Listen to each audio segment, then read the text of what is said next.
हमारा जो भी छाप है देवेंद्र नाथ महतो को जो हमारा हेलमेट छाप मिला है क्रमांक संख्या 24 पे, इस पे जाकर के उनको वोट करें और वोट की अपील करें अपने समाज के, अपने लोगों को और अपने जो भी संगी साथी दोस्ती यारी। हमारा झारखंड का बेटा झारखंड हित के लिए काम किया है और आने वाले समय में भी झारखंड के लिए काम करेगा। तो इस बार हम लोग को फूल पे दोबारा भूल करने की जरूरत ना पड़े और इस बार सीधे हम लोग हेलमेट छाप पे बयान को जब देखेंगे, चाहे उन्होंने जो संबोधन किया वो कहीं पे विकास की बात ही नहीं की है, ना ही कोई सामाजिक न्याय की बात की है और ना ही कोई समरसता की बात की है कि भाई हाँ हम झारखंड में ये करेंगे इसीलिए हमें सपोर्ट कीजिए। उन्होंने बात किया कि मैं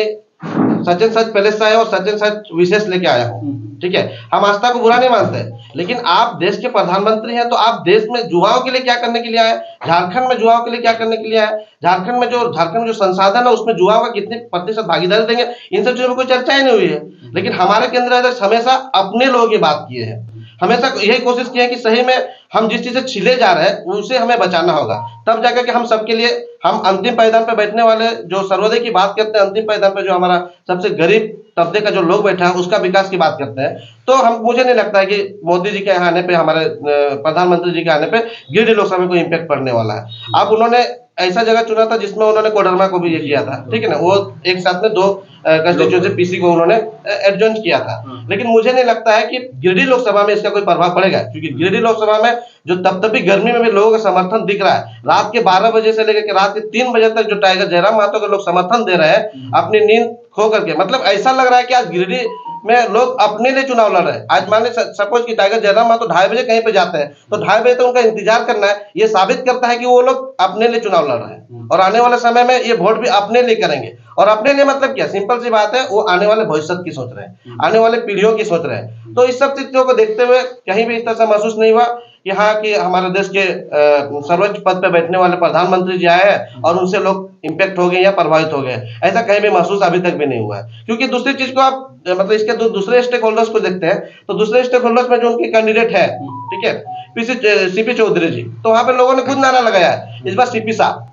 ठीक है, चुपचाप सीपी साहब जो लोग कह रहे हैं, वहां की जनता कह रही है, क्योंकि इस 5 साल में वो कभी अपना चेहरा दिखाने के लिए नहीं गए। आप जब उनका बायोलॉज देखेंगे या फिर इन 5 साल की कार्यकाल का जब उनका सदन की लिस्ट देखेंगे कि उन्होंने कितने क्वेश्चनियर किए हैं, तो उनका क्वेश्चनियर भी मुझे लगता है कि बहुत कम है। और मुझे तो ये भी सुनने में आया कि जब वो क्वेश्चनियर करते थे तो खुद नहीं करते थे। उनका जब मैंने क्वेश्चनियर डाउनलोड किया तो मैंने देखा कि उनका एक क्वेश्चन ये भी आया था कि कितने लोगों को इंदिरा आवास दिया गया है, मतलब जो पीएम आवास दिया गया। तो ये कोई क्वेश्चन बनता है? अरे आप अपने झारखंड के लोगों के लिए क्या ला सकते हैं, क्या होना चाहिए, इस पे कभी उन्होंने क्वेश्चन ही नहीं किया। ऐसे बहुत सारे क्वेश्चंस को मैंने डाउनलोड किया, देखा कि कहीं भी ऐसे जरूरत मुद्दे नहीं थे। चलिए ठीक है, रोडवेज की बातें आई, ठीक है, कंस्ट्रक्शन की जब बातें आई तो उस कंस्ट्रक्शन में भी उन्होंने इसलिए बात रखा क्योंकि वो जब कंस्ट्रक्शन आएगा तो वहां पे कंस्ट्रक्शन का साइड भी मेरे ही लोगों को मिलना चाहिए ताकि उससे मेरा कुछ कमीशन हो जाए, मतलब उसका ठेकेदार भी मेरा होगा, सप्लायर भी मेरा होगा। इन्हीं सब चीजों में बातें हुई। कभी कोई शिक्षा को कोई बात नहीं हुआ, कभी कोई रोजगार को लेकर बात नहीं हुआ, ना ही कभी कोई कम्युनिटीज को लेकर कोई बातें हुई कि हम ये जो समुदाय है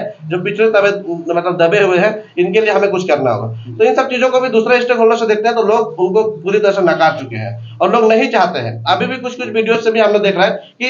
वैसे बच्चे स्कूल के बच्चे निकल रहे हैं कि भाई साहब आज झारखंड में 23 साल होने के बाद हमको सही से स्कूल व्यवस्था नहीं दिया गया है। तो इन सब चीजों पे कभी बातें नहीं हुई, खास करके मेडिकल और एजुकेशन पे तो कोई किसी तरह का कोई चर्चा ही नहीं हुआ।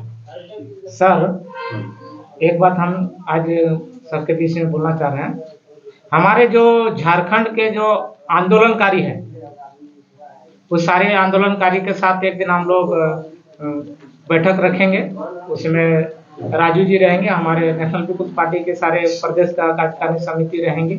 और काहे कि झारखंड का बहुत सारे आंदोलनकारी है जो आंदोलन किया अभी मरने के कगार में है लेकिन उनको अभी तक पेंशन नहीं मिल रहा है। इस मुद्दा इस विषय में भी जेबी केसेस और नेशनल पीपुल्स पार्टी के माध्यम से बहुत बड़ा हम लोग सारे झारखंड के जितने भी आंदोलनकारी है वो सारे आंदोलनकारी को बुला के हम लोग ठीक। राजू जी एक सवाल रहेगा, आपके जो रांची लोकसभा प्रत्याशी है उसका क्या लेटेस्ट अपडेट है, निकलने का कोई चांस है अखबार जेल से? देखिए कल तक हमने जो अपडेट लिया था वकील के हिसाब से तो उनका कहना है कि एक तो मतलब रिजेक्ट हो गया था तो वो शायद जेसी से मतलब डिस्ट्रिक्ट कोर्ट पे वो लोग अप्लाई करेंगे, तो शायद भी शायद कल उन्होंने अप्लाई किया होगा तो इस पे भी 2-3 दिन लग ही जाएंगे। ठीक है, हम तो पूर्ण रूप से ये विश्वास और उम्मीद के साथ कह रहे हैं कि कम से कम 2 दिन के लिए भी हमारा कैंडिडेट बाहर आए। मैं तो सबसे रिक्वेस्ट भी कर रहा हूँ, मैं तो जुडिशरी से भी रिक्वेस्ट कर रहा हूँ कि कम से कम पेरोल पे उनको निकाला जाए। अगर यदि उनके केसेस लंबे चलेंगे नो इशू, लेकिन कम से कम पेरोल पे दीजिए हमारा प्रत्याशी, क्योंकि लोग देखना चाहते हैं। अरे जो 2-3 साल में उन्होंने जो संघर्ष किया है और जो जगह जगह पे जाकर लोगों को जागरूक किया है। और आज आप देख ही रहे होंगे कि पूरा लोकसभा में आप लोग घूम ही रहे हैं कि लोग स्वतः उनके लिए प्रचार प्रसार कर रहे हैं। आज हमारे पास फंड भी नहीं है, हमारे पास फंड रेजर्स भी नहीं है। आखिर उस जो हमारे प्रत्याशी है उन्होंने कहीं ना किसी से तो बातें रखी होंगी, लेकिन वो निकल पाएंगे तब तो हम फंड्स की बात कर पाएंगे। संसाधन की कमी है, संसाधन की कमी है, इसके बावजूद भी हमारे लोग लगे हुए। तो मैं आप सभी चैनल्स के माध्यम से मैं जुडिशियल से भी अपील करूंगा कि कम से कम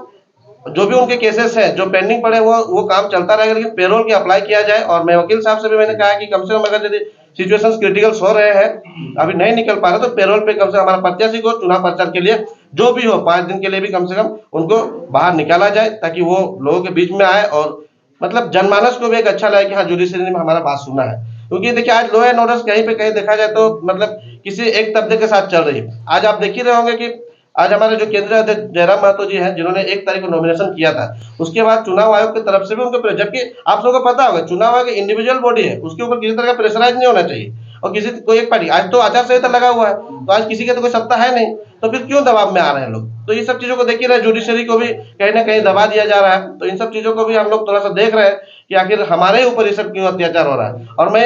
आप सभी चैनल के माध्यम से तमाम जो झारखंडी जनमानस के जो लोग हैं, मैं यही अपील करूंगा कि देखिए भाई साहब, हमारे 2 क्रांतिकारी नेताओं के ऊपर किसी तरह से जातीयता किया जा रहा है। अरे वो तो बोलने वाले मुखर लोग हैं, उसके बावजूद भी उनके ऊपर प्रेशराइज किया जा रहा है, उनको दबा दिया जा रहा है। तो उस व्यक्ति के बारे में सोचिए जो मुंह नहीं खोल सकता, उस व्यक्ति के बारे में सोचिए जो पढ़ा लिखा नहीं है, उस व्यक्ति के बारे में सोचिए जो घर से कहीं बाहर निकला नहीं है। अगर यदि उसकी भी कभी इस तरह से परिस्थितियां होती है तो क्या प्रशासन उसको मदद करेगी? नहीं करेगी। इसीलिए ऐसे लीडर्स को सपोर्ट कीजिए, ताकि जो आपके लिए हमेशा खड़ा हुए हैं, और ऐसे लोगों को यदि वो जेल के अंदर भी है तो जेल के बाहर जो हम लोग खड़े हुए हैं, ऐसे लोगों को सपोर्ट करेंगे और कोशिश ये करेंगे उनको हम सदन में भेजेंगे। क्योंकि यही लोग कल जाकर के जो भी, देखिए हमारा संविधान लचीला है, ठीक है, रिजिड नहीं है, तो कुछ अच्छी चीजों को वो लोग संविधान में लागू कर सकते हैं कि भाई ये सब चीज हटना चाहिए। बहुत सारी चीजों को हम लोग रिसर्च कर रहे हैं कि कानून में भी कौन कौन सी ऐसी मतलब व्यवस्था है जिसके कारण हमारे जो कम पढ़े लिखे लोग या फिर जो मुखर होकर नहीं बोल पाते, ऐसे लोगों को दबा दिया जाता है। तो ऐसे लोग हमको लोग कैसे सेफ्टी दे सकते हैं, कैसे लोगों को सिक्योरिटी कैसे दे सकते हैं, इन सब चीजों पर भी हम लोग मतलब विचारणीय है। तो हम आग्रह यही करेंगे कि अगर यदि हमारे रांची लोकसभा के निर्दलीय प्रत्याशी हमारे छात्र नेता देवेंद्र नाथ महतो को अगर यदि किसी षड्यंत्र के माध्यम से नहीं निकलने दिया जाता है तो चिंता की कोई विषय नहीं है। आप सभी खुद अपने आप में जयराम महतो है, अपने आप में देवेंद्र नाथ महतो है, आप खुद अपने घर से निकलिए। ये सोचिए कि आप खुद चुनाव लड़ रहे हैं और आप खुद जगह जगह पे जाए और हमारा जो भी छाप है देवेंद्र नाथ महतो को, जो हमारा हेलमेट छाप मिला है क्रमांक संख्या 24 पे, इस पे जाकर के उनको वोट करें और वोट की अपील करें अपने समाज की, अपने लोगों को और अपने जो भी संगी साथी दोस्ती यारी, ठीक है, जिसके साथ आप टेलीफोनिक वार्ताएं करते हैं, तो उनसे भी आप रिक्वेस्ट कीजिए, उनको व्हाट्सएप के माध्यम से, सोशल मीडिया के माध्यम से, या फिर लिटरली फिजिकली जा करके, जैसे हम लोग देहात में होता है ना कि एक सीजन होता है तो हम लोग गुड़ पिठा लेकर घर पहुंचाने जाते हैं, तो उस टाइप से आप लोग घर घर जाइए और लोगों को अपील कीजिए कि ये हमारा झारखंड का बेटा झारखंड हित के लिए काम किया है और आने वाले समय में भी झारखंड के लिए काम करेगा। तो इस बार हम लोग को फूल पे दोबारा भूल करने की जरूरत ना पड़े और इस बार सीधे हम लोग हेलमेट छाप पे क्रमांक संख्या 24 पे वोट करें और हमारे साथी देवेंद्र नाथ महतो को जेल के अंदर से भी हम लोग जिताने का प्रयास करें। दरअसल पार्टी के साथ अपने जाने का या उनके साथ समझौता करने का